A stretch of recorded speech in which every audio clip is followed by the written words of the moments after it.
Empezamos una nueva edición de Café Mercosur, este espacio en el que nos proponemos analizar la realidad de los países de la región con un foco en los aspectos jurídicos.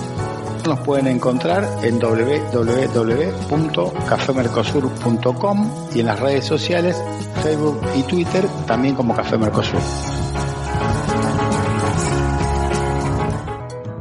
Bueno, Osvaldo, ¿qué tal? ¿Cómo te va? Estamos en el programa 280 de Café Mercosur. ¿Cómo estás?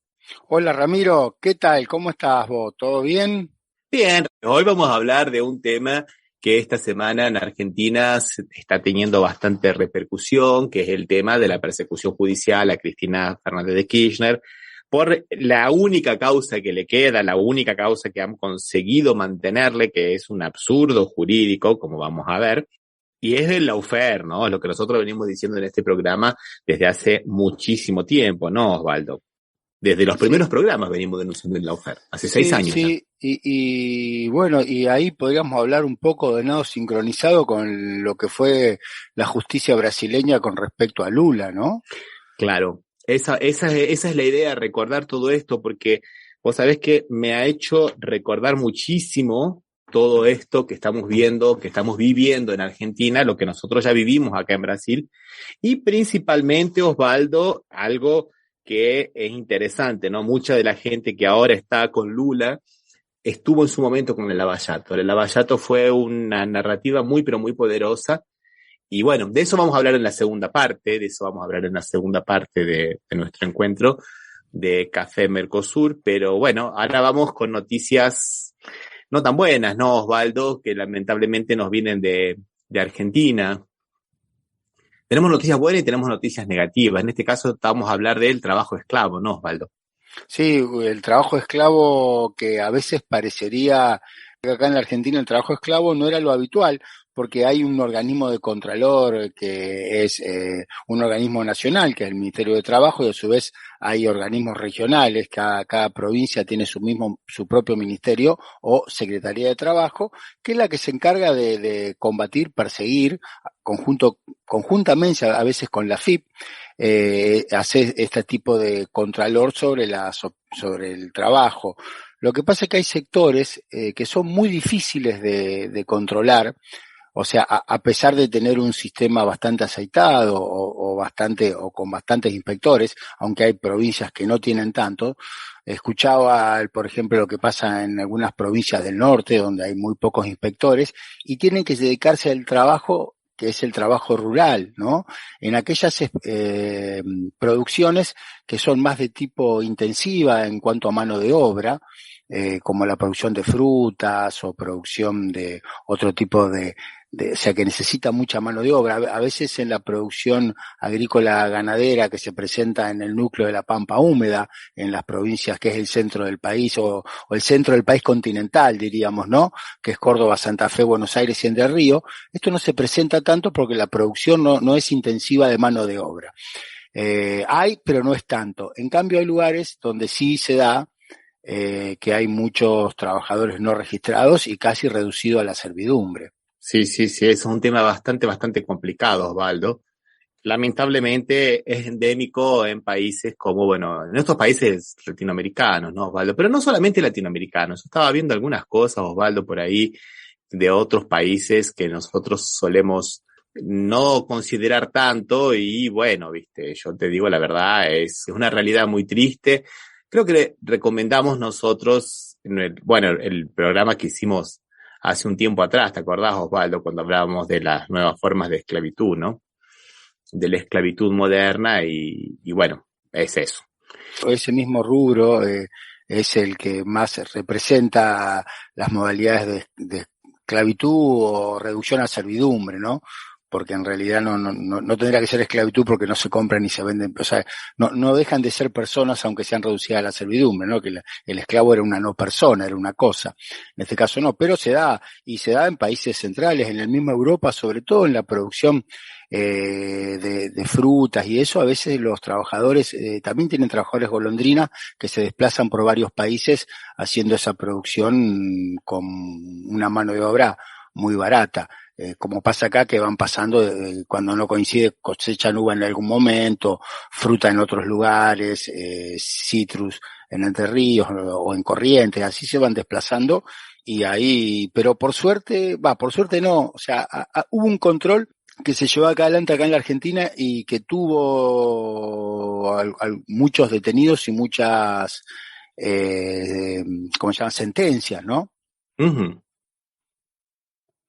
Qué bueno. Que por lo menos es un aliciente, pero seguramente no completa por lo dificultoso que el contralor que se hace, pues son zonas muchas veces aisladas. Escuchaba, no me acuerdo si una zona de Tucumán, una vez escuchaba que hablaba, una vez que estaba en el norte, escuchaba una radio allá que decían que tienen 3 inspectores para una zona que tienen, que es muy grande y es muy difícil porque no se puede ingresar, no se sabe a veces dónde es, si no hay alguien que los indique es muy difícil ubicarlos, y 3 para controlar las ciudades y el campo. Bueno, vamos a hablar de cosas positivas, Osvaldo, vamos a hablar de cosas positivas. Una buena, vamos a hablar de una buena.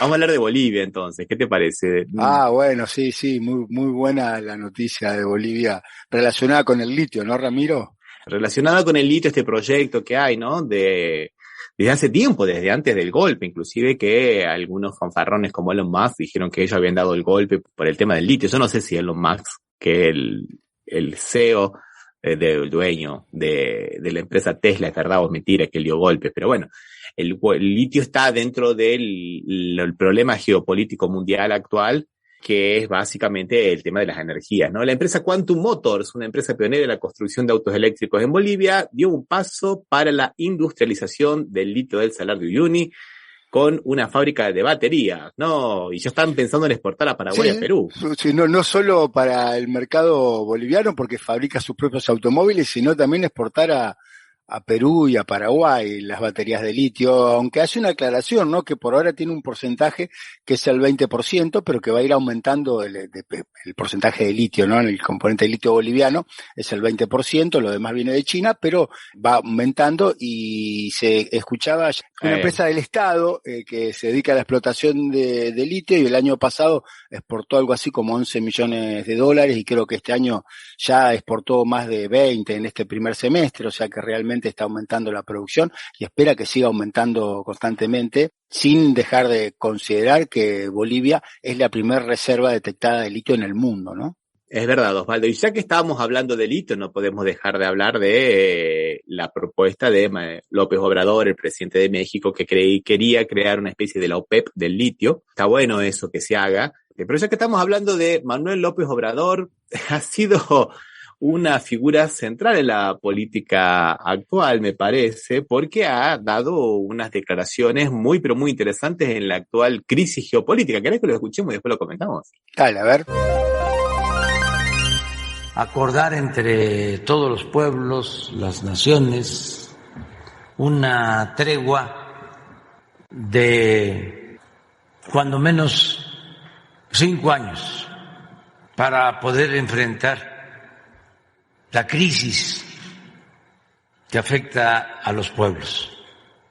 Una tregua que cese la guerra, la confrontación, las provocaciones, que las cosas queden como están una vez que se detengan los enfrentamientos, en especial la guerra de Rusia y Ucrania, y que en 5 años, esto lo podría hacer la ONU, se haga una revisión, pero que todos hagamos el compromiso de no apostar a la confrontación, a las guerras, desde luego a la guerra bélica, pero también no apostar a la guerra comercial.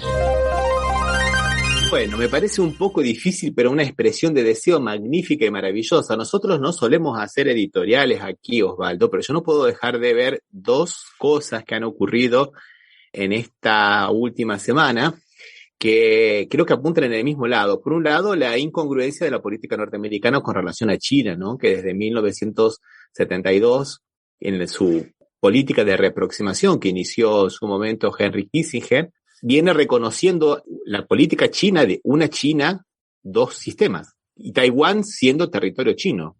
Y de pronto aparece esta aventura de Nancy Pelosi, nada más nada menos que la tercera en el cargo, en la línea sucesoria presidencial, o sea que no es, digamos, una política de segunda línea, una política de primera línea, y llegando en contra de lo que fueron los reclamos, ¿no? Y lo que fueron las prevenciones diplomáticas de China, de que no querían que fuera a Taiwán, porque Taiwán es territorio chino y eso lo viene reconociendo China desde siempre. Bueno, no, Estados Unidos desde siempre, por lo menos desde los años 70, en tres declaraciones claras en conjunto, entre ellos una de ellas la que estableció el reinicio de las relaciones entre los dos países en el 79, ¿no? O sea que borran con el codo lo que escriben con la mano.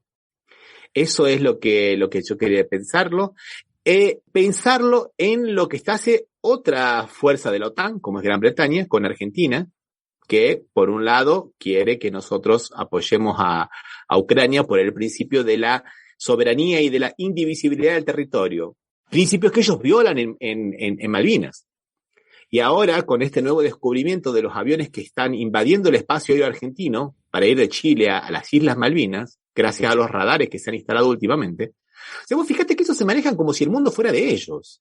Como que, o sea, el mundo, este orden basado en reglas, son las reglas que ellos hacen y deshacen a gusto y piacere. Hacen lo que quieren con los derechos internacionales. Todo eso que nosotros estudiábamos allá en Derecho Internacional Público, ¿te acuerdas, Osvaldo? Es para tirarlo a la basura, porque lo que estamos viendo es un cinismo junto con hago lo que quiero porque quiero. Aparte, en sí mismo, Ramiro, es inentendible lo que hizo Nancy Pelosi, ¿no? La presidente de la Cámara de Representantes, lo que si hubiese sido lo que era Massa acá en la Argentina, ¿no? Claro. Tercera línea sucesoria, ir a Taiwán sin ninguna razón ni cuestión de Estado, solamente parecería que sea para que se enojen los chinos. O sea, si bien hay una etapa de conflicto entre China y Estados Unidos, porque Estados Unidos está evitando el crecimiento de China en algunos lugares que ellos creen que son destinados a Estados Unidos, ¿no? Como el patio trasero, como América del Sur o América Latina, donde China está teniendo inserción a través de inversiones, a través de pactos económicos, pactos comerciales, acuerdos comerciales, pero no tiene sentido porque aparte no suma ni resta nada esa visita a la relación con Taiwán. Estados Unidos va a seguir proveyéndole armas como le proveyó siempre a Taiwán. El ejército taiwanés, salvo lo que hace en Taiwán, es casi todo provisto por Estados Unidos, y va a reconocer que es territorio chino. O sea, la relación no va a cambiar. La verdad que no, es realmente inentendible la actitud.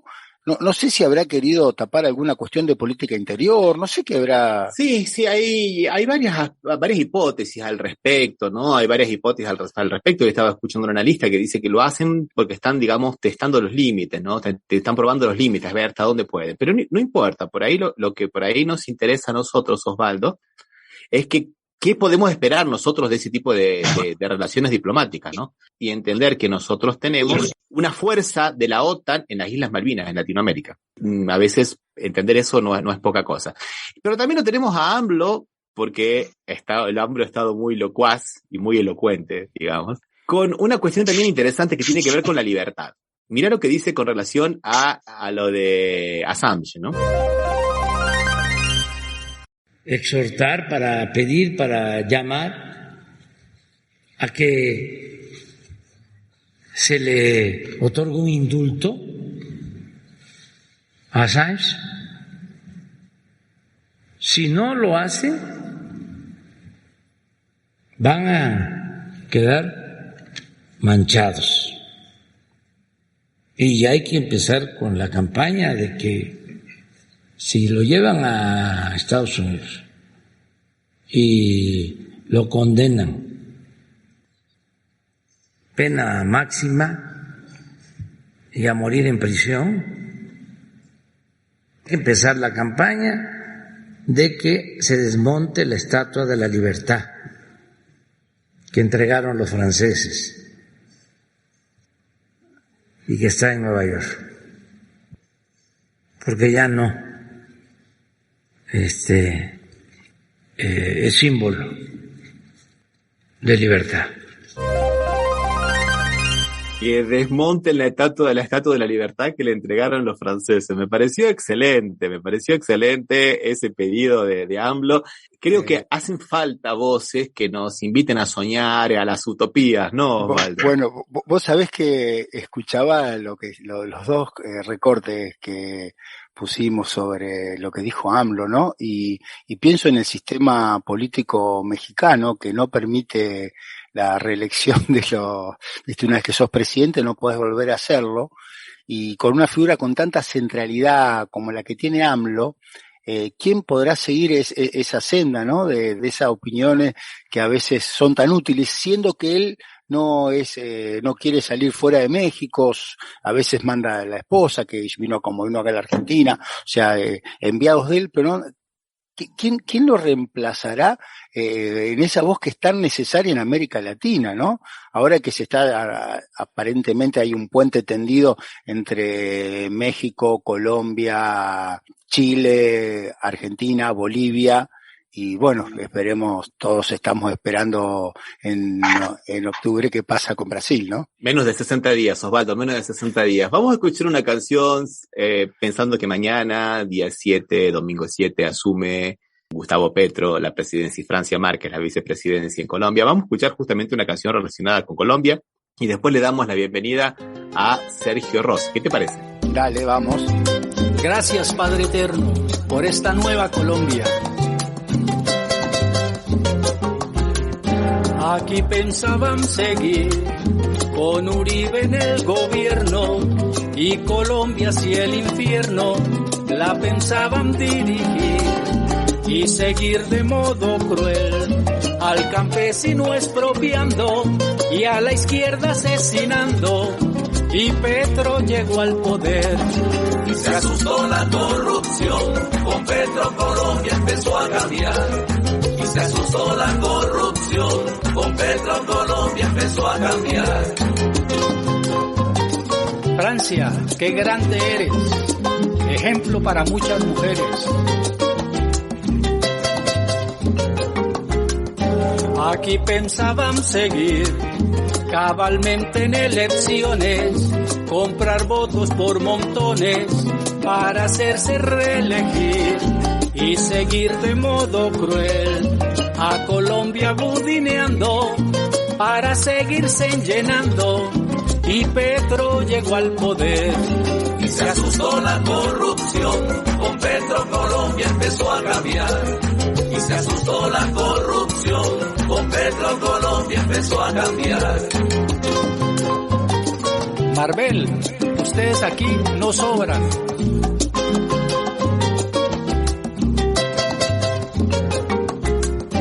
Aquí pensaban seguir diciendo que los rateros eran solo guerrilleros y engañaban al país con noticias del poder que a su forma nos mostraban y la justicia comprada, y Petro llegó al poder y se asustó la corrupción. Con Petro Colombia empezó a cambiar y se asustó la corrupción. Con Petro Colombia empezó a cambiar. Ojo que viene Petro con los carros de la basura y a recogerlos. Estás escuchando Café Mercosur. Somos Latinoamérica, no lo olvidemos nunca más. Somos Latinoamérica, no lo olvidemos nunca más. Somos Latinoamérica. Puede escuchar esa canción que nos llena de alegría y fundamentalmente de esperanza. Y vamos a dar la bienvenida a nuestro compañero Sergio Rossi desde la ciudad de Rosario también. ¿Cómo te va, Sergio? ¿Cómo estás?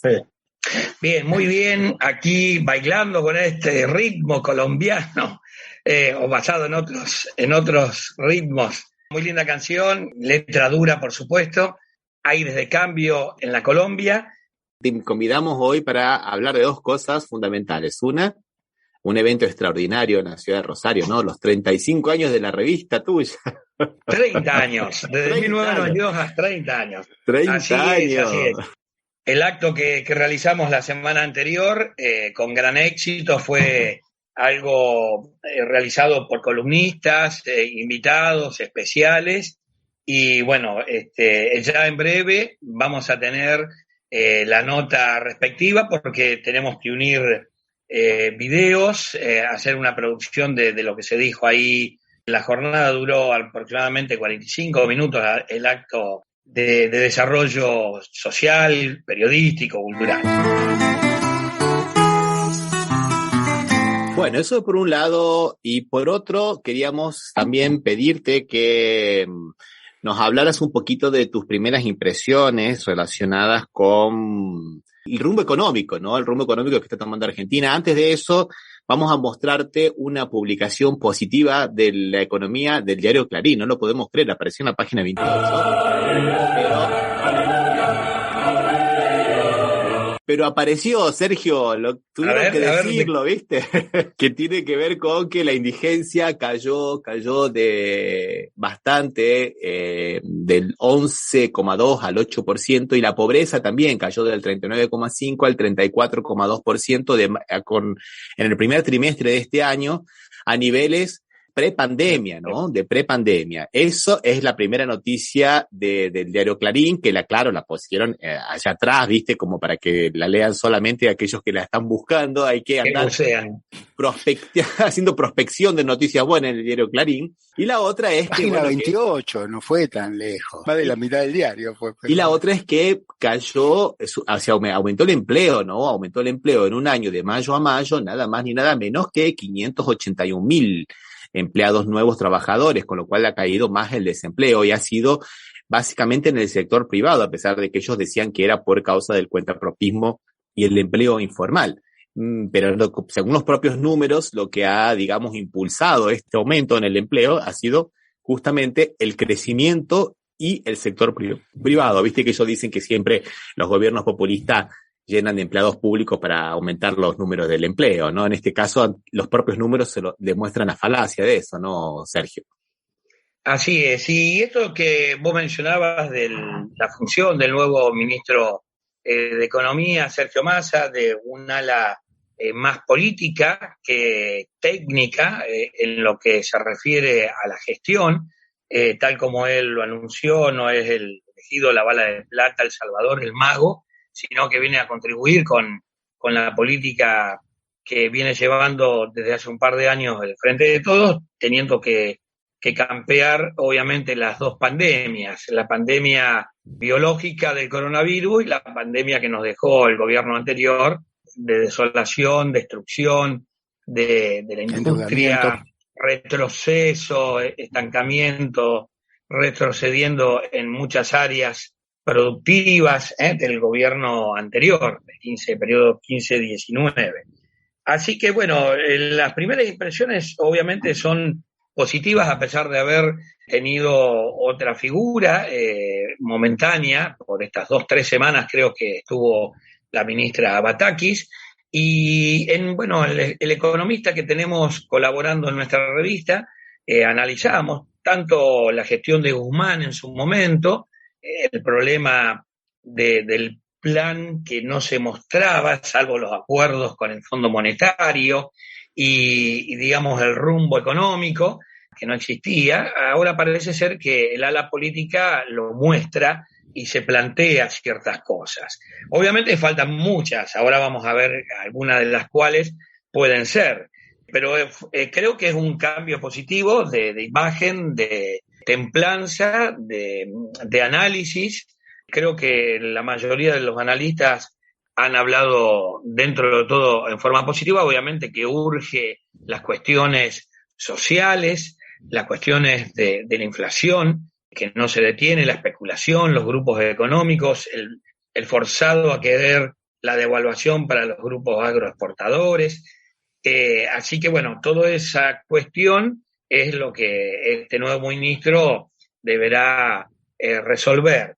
Lo que analizábamos de las etapas anteriores era justamente esto, el cumplimiento de las pautas con el Fondo Monetario Internacional, y quedó pendiente una entrevista con Esteban Guida, que es el columnista económico que tenemos en la revista digital, y bueno, nos encuentra ya con un nuevo ministro. Así que tengo que conectarme para plantearle otro tipo de entrevista que va a continuar porque todos coinciden de que no ha cambiado demasiado el rumbo económico del anterior ministro Guzmán. Y bueno, lo que sucedió con Batakis también, reordenando algunas cosas, pero creo que en general ha sido positivo, por lo menos para el reordenamiento de ciertas cuestiones. Muchos plantean que vino, digamos, a ajustar, a reducir el déficit, que es una de las cuestiones que plantea el Fondo Monetario, el tema de los subsidios a la energía, manteniendo a determinados sectores, el costo, obviamente, que estamos en un panorama mundial no adecuado, que es la guerra que se está viviendo en la actualidad, y otros frentes, como ya hemos publicado también, muy peligrosos, provocativos de Estados Unidos hacia el otro sector importante como es China, en el régimen global. Así que el contexto internacional no es bueno.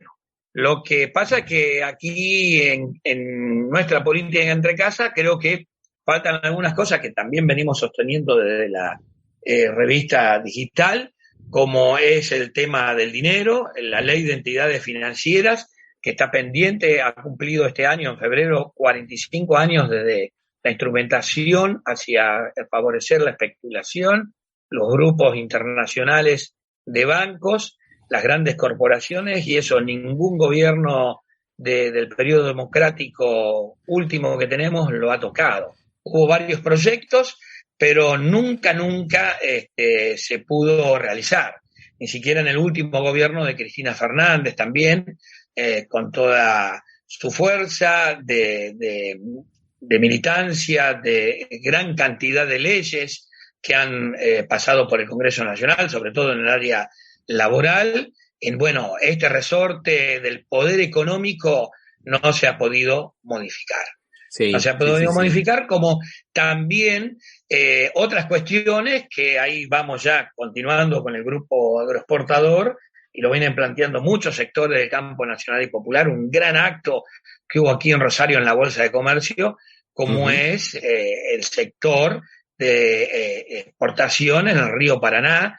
Uno de nuestros columnistas también plantea realizar, como es Jorge Luis Elizondo, plantea retomar, por lo menos, no vamos a lo que fue la figura del IAP, y que otro contexto internacional, pero no sería malo utilizar... Espera, Sergio, para los que nos escuchan fuera de Argentina, el IAPI era el Instituto del Estado que regulaba la compra y venta de las exportaciones y de las importaciones en Argentina. Este organismo que se dedicaba a todo, ¿no? Instituto Argentino de Promoción del Intercambio era justamente, y que permitió que Argentina se relacionara con muchos países como en ese momento atrás la cortina de hierro y todo eso, y después lo desmontaron y crearon algunas juntas, hasta que en la década del 90 quedó vacío. ¿Y no te parece también, Sergio, que es importante que este periodo haya, con esta nueva asunción de Massa, haya un poco fortalecido el músculo político del área económica, que estaba media como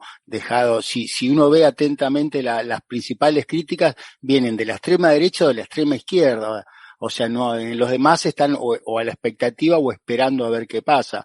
¿No crees que es muy importante cómo se visualizó? Como que viste que Perón pensaba siempre que la economía era más importante, dejarse al lado del economista, más vale que lo hagan los políticos.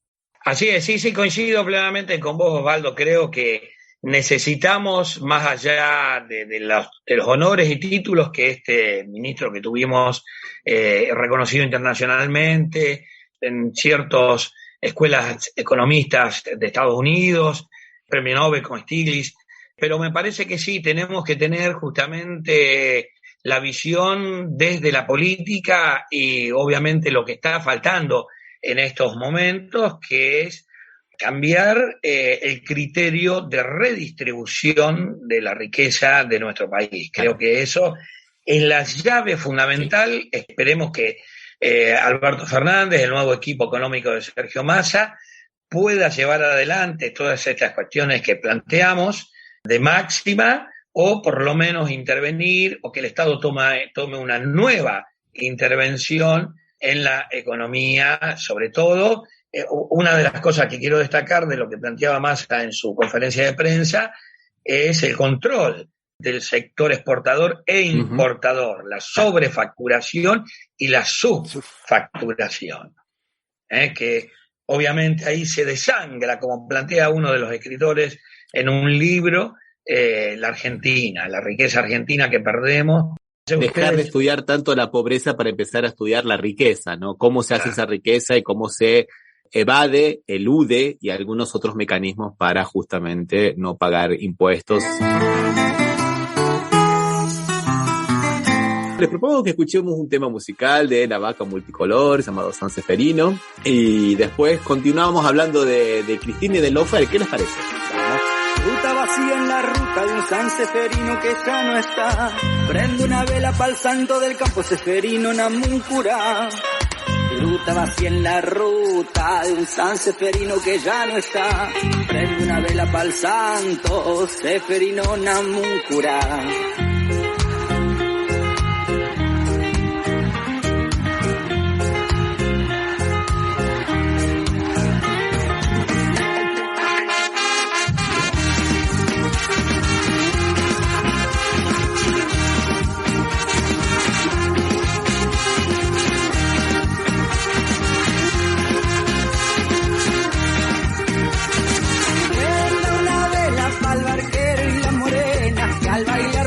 Sangre de su tierra, que no se apague la vela por la sangre que vendrá.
Estás escuchando Café Mercosur. Somos Latinoamérica, no lo olvidemos nunca más.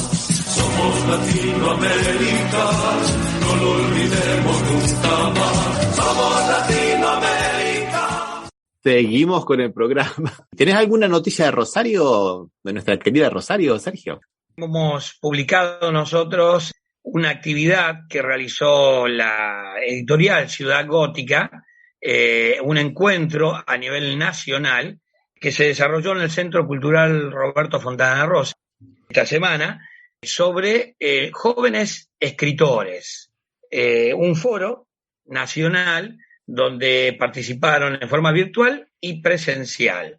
Así que para la semana que viene vamos a tener o presentar algún tipo de nota sobre esta situación, a ver cómo se desarrolló en la ciudad y lo que quedó de ese encuentro que ya se viene realizando hace varios años. Pero en esta oportunidad se desarrolló en esta última semana.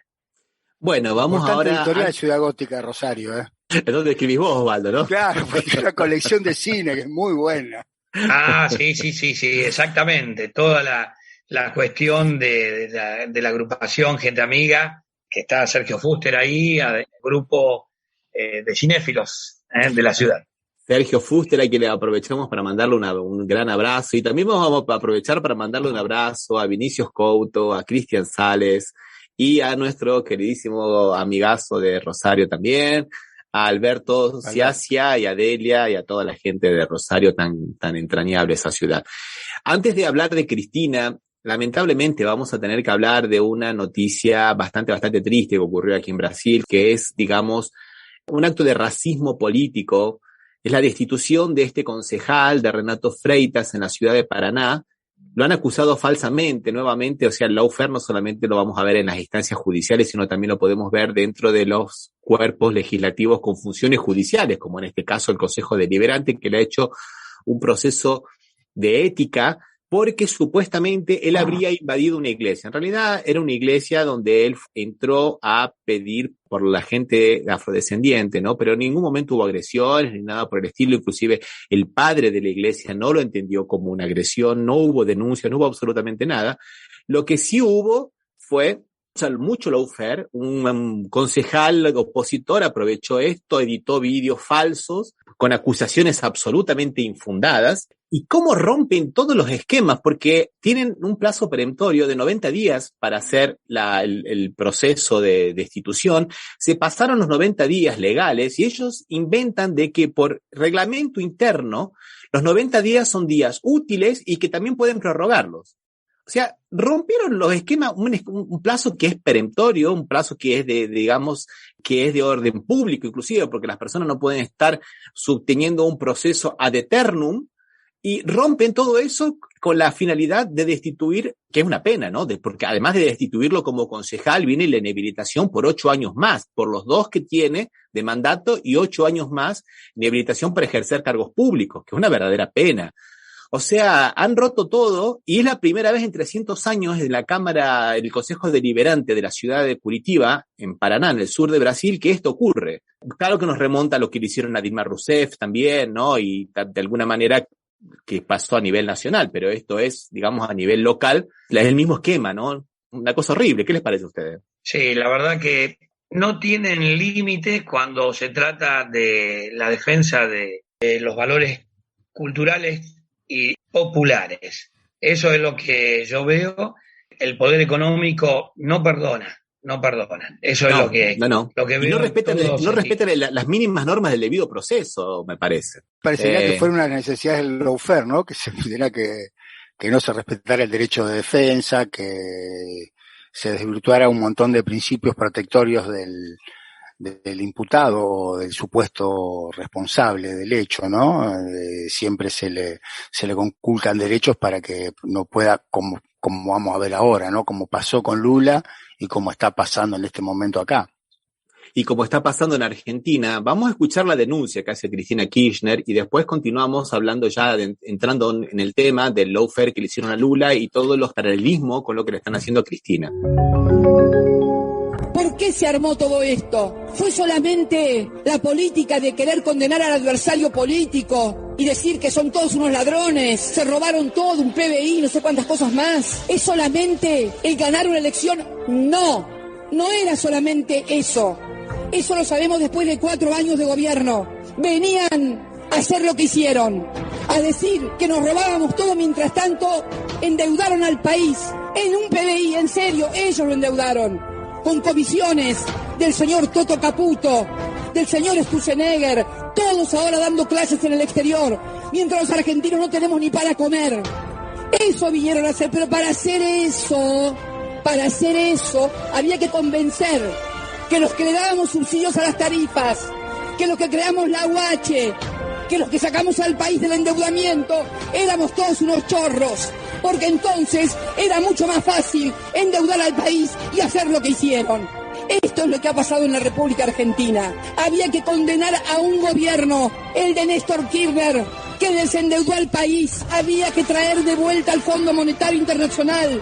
Y para traer al Fondo Monetario Internacional había que convencer que el que le pagó, que el que nos desendeudó, era un chorro y que vino solamente a la presidencia de la República a robar y sacar el país.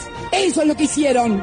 Y por eso estoy sentada acá. No estoy sentada acá por ninguna otra cosa. No soy amiga de Lázaro Báez. Nunca fui amiga de Lázaro Báez. Seguramente este tribunal, que es un tribunal del lawfare, un tribunal que seguramente tiene la condena escrita, no me interesa. He elegido la historia antes que ellos me declaren absuelta. A mí me absolvió la historia y me va a absolver la historia. Y a ustedes seguramente nos va a condenar la historia. Nada más y muchas gracias. Bueno, esto que dice Cristina con relación a su proceso es lo mismo que nosotros podríamos decir con relación al proceso de Lula. Y Lula pasó 580 días en la cárcel. 580 días hasta que un poco por suerte, otro poco por un buen trabajo periodístico acá de un periodista Greenwald, periodista inglés, y de Intercept Brasil, que estaba trabajando acá y que consiguieron sacar a la luz todos los mensajes que se mandaban los operadores jurídicos de la Lavallato, los fiscales con los jueces a través de Telegram. Salió a la luz todo esto y la Corte Suprema de Justicia no tuvo otra alternativa que anular todo este tipo de absurdo jurídico que significó la condenación de Lula da Silva. Pero era justamente para eso. Uno de los primeros actos después que la derrocan a Dilma Rousseff es renegociar los contratos petroleros del Presal, de la cuenca del Presal, con las empresas norteamericanas. O sea, como dice Cristina, no es únicamente falla del sistema judicial. Hay intereses económicos por atrás de todo esto, ¿no es verdad? Sí, es real que siempre hay intereses en esto. Acá también hubo intereses, evidentemente, y una, aparte de lo económico, ¿no? El interés en que no puedan ser parte del sistema político y no puedan participar en elecciones, o que parecería que es el destino que se está buscando acá en la Argentina en la actualidad, como ya se hizo en Brasil y como también lo sufrió Dilma Rousseff, ¿no? No solo a Lula, que se lo detuvo 580 días, sino que a Dilma, con esas falsas denuncias, terminó teniendo que dejar la presidencia. Pero mirá vos qué interesante lo que estás diciendo, Osvaldo, porque yo voy a decir dos cosas al respecto. La primera de ellas es que era tan trucho el proceso contra Dilma Rousseff que no se animaron a ponerle la inhabilitación para cargos públicos, que muchos decían, bueno, pero si la destituyen es una pena, la inhabilitación es de cajón, digamos. Va de suyo, diríamos. Claro, va de suyo, ¿no? No se animaron, tanto así que ella se presentó a las elecciones, casi sale senadora por Minas Gerais.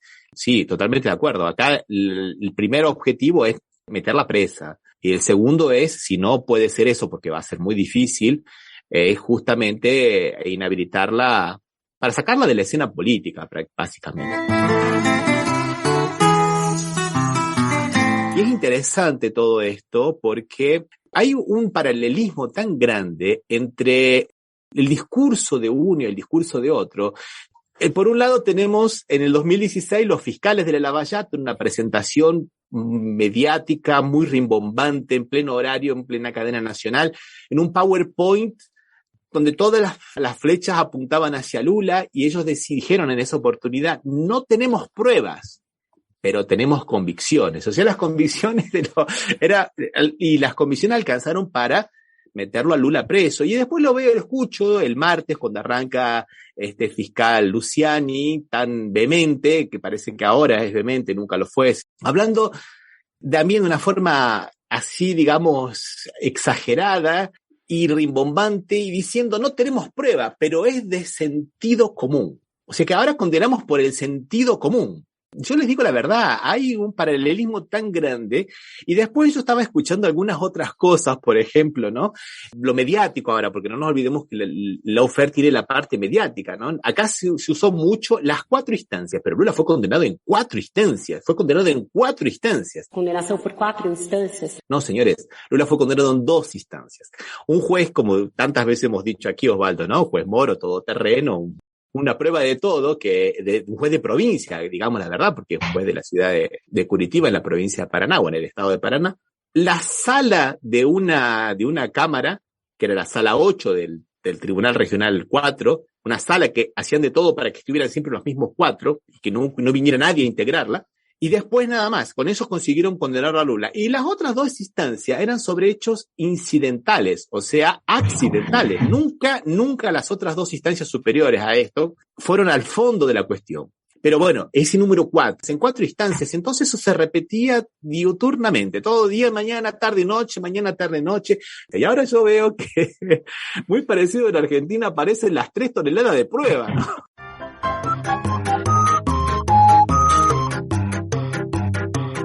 La justicia tiene 3 toneladas de pruebas. 3 toneladas, literal. Sí, Ramiro, y te escuchaba, y vos no tuviste la suerte de estar en la Argentina y ver los canales que transmitían en directo el alegato del fiscal, que lo fueron repitiendo constantemente en directo. La verdad que yo no tenía memoria de que haya pasado en un juicio que haya canales que lo hayan repetido, lo hayan transmitido en directo el alegato, ¿no? Claramente no hablaba a los jueces, hablaba a la Cámara el fiscal, parecía coacheado, entrenado para hacer esto, no. Los términos que utilizaba no siempre son propios de la justicia o propios de una acusación, o sea, parecían como demasiado llanos, ¿no? No porque viste que en teoría hay un lenguaje de cada rama, cada profesión tiene su lenguaje, y el derecho tiene su lenguaje, que se puede evitar seguramente, pero es raro en una acusación usar tanta antisonancia y tanto un lenguaje llano, y que aparte no hablaba de pruebas, o sea, si algo que no fue rico en tiempo, en palabras, pero no en pruebas. No hace falta, Osvaldo, si hay sentido común. ¿Para qué necesitas pruebas cuando tenés sentido común?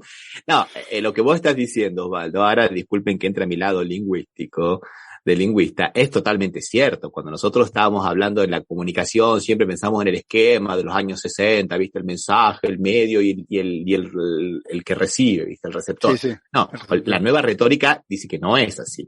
Hay receptores inmediatos y receptores mediatos, y que muchas veces esos papeles se invierten. Por ejemplo, en un debate, cuando una persona debate con el otro, no quiere hablarle al otro, quiere hablarle al público, a la platea que lo escucha. En este caso me parece que ha pasado lo mismo.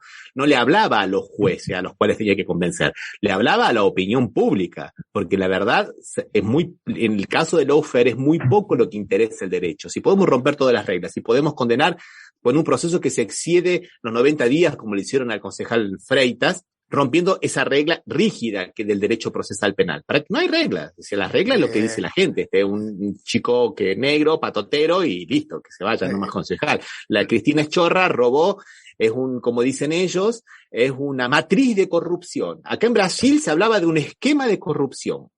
Sabemos que el delito de corrupción no existe. El delito existe el lavado de dinero, existe la malversación de caudales de dinero público, muchos otros delitos, pero no hay un delito de corrupción, y menos un delito de matriz de corrupción. De corrupción, sí. O sea, ¿a qué le apuntan a esto? Ramiro, esto es el sentido común de los medios de comunicación, de los canales, como hacía referencia Osvaldo, y el sin sentido jurídico. Lógicamente, como vos dabas el ejemplo del concejal en Brasil, acá creo que lo que apuntan es solamente un solo objetivo: que Cristina, uno de los cuadros más importantes del movimiento nacional justicialista en estos momentos, que es tan amplio, tenga posibilidades de volver. Creo que apuntan a una sola cosa. Una sola cosa es que no pueda intervenir en elecciones. Sergio, aparte, es tan negado de justicia este proceso que están llevando adelante, que es la primera vez que escucho que en un juicio, en una acusación penal, diríamos, porque no deja de tener ese carácter, le rechazan prueba a la defensa.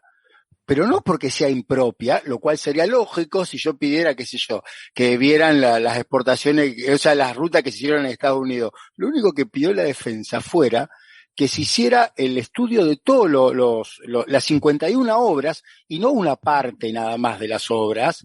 Y aparte, y hablaban del camino del dinero, ¿te acordás la ruta del dinero? Eso lo escuchamos un montón de veces. Un periodista famoso que tiene un programa en el exterior.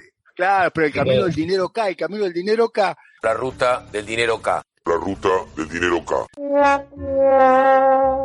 Eran 9, y habló de López varias veces, que no tendría que haber hablado porque la defensa no estaba anoticiada que se iba a usar esa prueba, por lo cual la incorporaron de manera soterrada con la autorización de los jueces, que hablaba de la ruta del dinero K, los $9 millones. En su oportunidad intentaron ver de dónde venían esos $9 millones. Los primeros $100.000 venían de un banco que era de quién, de alguien muy amigo del expresidente Macri. Entonces se terminó la inspección, ya no investigaron más nada.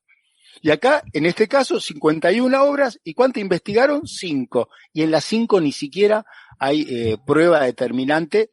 O sea, mira, yo hasta te podría decir que puede ser que alguna haya sido algún mayor costo, pero no hay ninguna que pueda justificar una asociación ilícita, y que la jefa de la asociación ilícita sea Cristina, y ahora parece Máximo también. Hay dos cosas, Osvaldo, que me gustaría destacar de lo que vos estás diciendo. La primera es que en Argentina se habla de la ruta del dinero K, del dinero de los Kirchner, ¿no? La ruta. Sí, sí. Y acá, antes se hablaba de el propinoducto. Escândalo do propinoduto. Escândalo do propinoduto. Del sobornoducto, ¿viste? E inclusive, cuando la Red Globo mostraba a Lula que iba siendo absuelto en los diferentes procesos en el Supremo Tribunal Federal, ponían la foto de un caño de donde salían barro, excrementos y dólares, porque ese era el sobornoducto, ¿viste? El sobornoducto, o sea, sí. La ruta del dinero K, el sobornoducto, ¿viste? Parece realidades calcadas a veces, ¿no?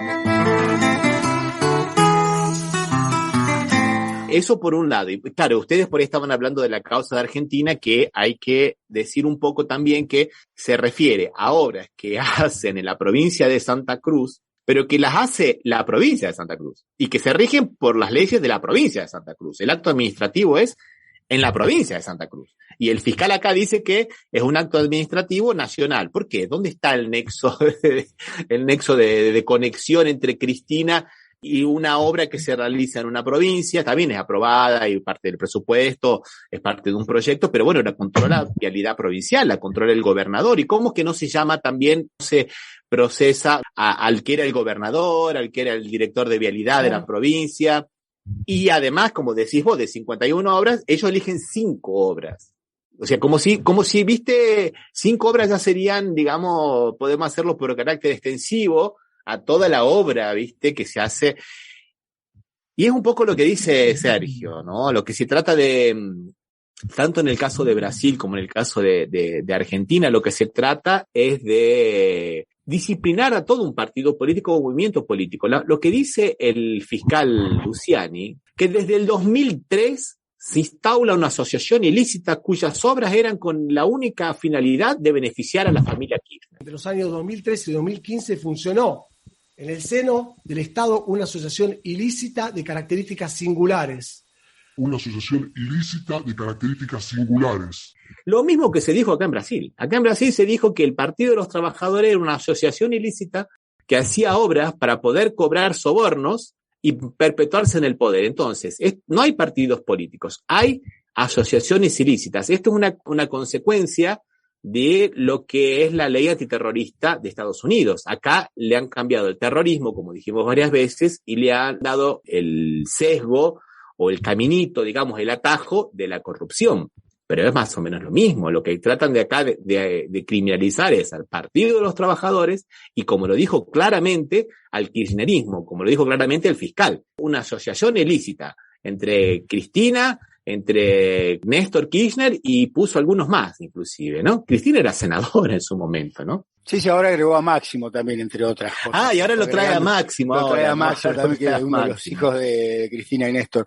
Pero aparte, sin pruebas, es porque lo digo yo, dice el fiscal. Porque yo lo digo porque no tengo ninguna prueba de esto, pero el sentido común hace que se crea que es así.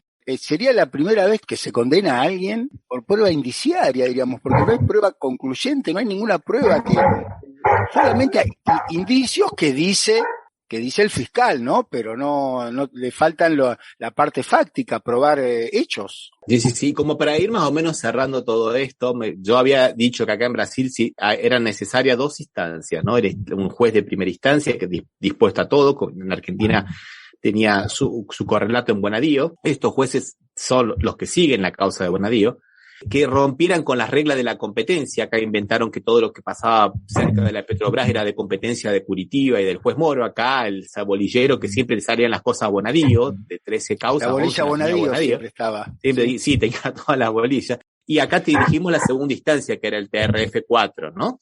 Y bueno, acá los tenemos en la segunda instancia. ¿Quiénes van a revisar todo esto? 2 jueces puestos por Macri, Hornos y Borinsky.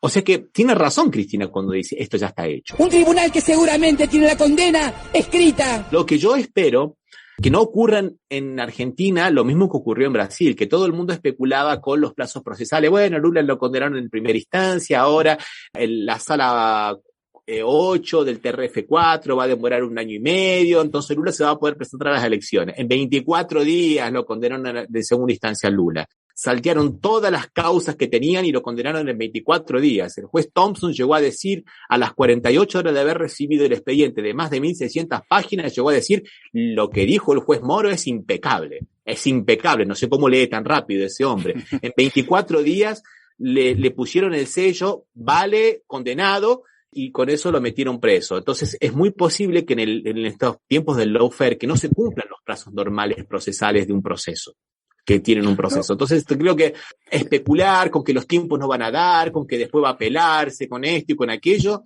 me parece muy temerario, ¿no? A la vista de lo que ha ocurrido acá, ¿no? Pero aparte, Ramiro y Sergio, también hay que tener en cuenta que en realidad el objetivo de que Luciani declare en todos los canales era para que haya una opinión pública que considere que es culpable sin importar si hay pruebas o no. Porque el discurso de él tenía como destino efectivamente eso, que la opinión pública crea eso. Entonces ya lo habíamos hablado en varios programas, el daño ya está hecho, diríamos, ¿no? Porque ya hay gente que cree eso. Yo creo, y ahora te pregunto para finalizar, Sergio, a ver qué opinás. Mi teoría es la siguiente, mi teoría es que acá en Brasil lamentablemente lo hemos dejado muy solo a Lula, tanto en su defensa como también cuando él estuvo preso. Las primeras personas que lo fueron a visitar a la cárcel de la Policía Federal en Curitiba fue justamente Pérez Esquivel, que no pudo entrar inclusive. Después fue Grabois, después fue Alberto Fernández y comenzaron a llegar otras figuras internacionales. Y ahí comenzó, digamos, a agitarse un poco, pero demoró mucho tiempo. Inclusive cuando sale la orden de detención de Lula, Lula va a su ciudad, al sindicato en San Bernardo do Campo, acá cerquita, acá a unos 50 kilómetros de San Pablo, y no fue mucha gente a apoyarlo. Había unas 35.000, 40.000 personas. Acá la narrativa de Lava Jato caló profundamente en los sectores progresistas de Brasil. Yo calculo que, y espero que en Argentina no pase eso con Cristina, porque la única respuesta a todo esto no es jurídica, va a ser política, y va a ser política de movilización popular. No sé, ¿qué opinan ustedes? Creo que también, sí, como decís vos, no creo que en la instancia muchos sectores piden también alguna intervención en el tema de la justicia, un tema muy complejo que lleva muchos años. Alberto Fernández no ha, más allá de las leyes, en algunas cuestiones de justicia federal, algunos piden intervención, inclusive por el caso de Milagro Sala de la provincia de Jujuy. No ha dado paso en ese sentido, así que creo que esto seguirá su curso procesal, mediático, y bueno, yo creo que Cristina Fernández no va a estar aislada, como el caso que vos planteás. Me parece que acá se va a movilizar y bueno, le va a costar. Lo que sí, no sabemos hasta dónde puede llegar a dañar todo lo que se está realizando a través de los medios y hasta dónde, bueno, aparecerán esas sentencias o fallos adversos, obviamente, para la expresidenta. Escribo totalmente lo que dice Sergio, ¿no? El conocimiento acá de Argentina, que realmente esperemos que no, y que el partido, o la gente o el pueblo no salga a apoyar, porque realmente el hecho carece de total justicia. La parodia esta de juicio es totalmente contraria a cualquier procedimiento que pueda asegurar una sentencia justa, diríamos. Bueno, dejamos por aquí entonces, les dejo un abrazo muy grande. Sergio, ha sido un gusto tenerte con nosotros. Aprovechamos para mandarle un abrazo a la gente de la radio FM Impacto, ¿no, Osvaldo? Sí, de Villa Honorgal, de acá cerquita. Un abrazo, Sergio, hasta la próxima. Un abrazo, bueno, Osvaldo. Hasta la próxima semana. Chao, hasta la próxima, chicos.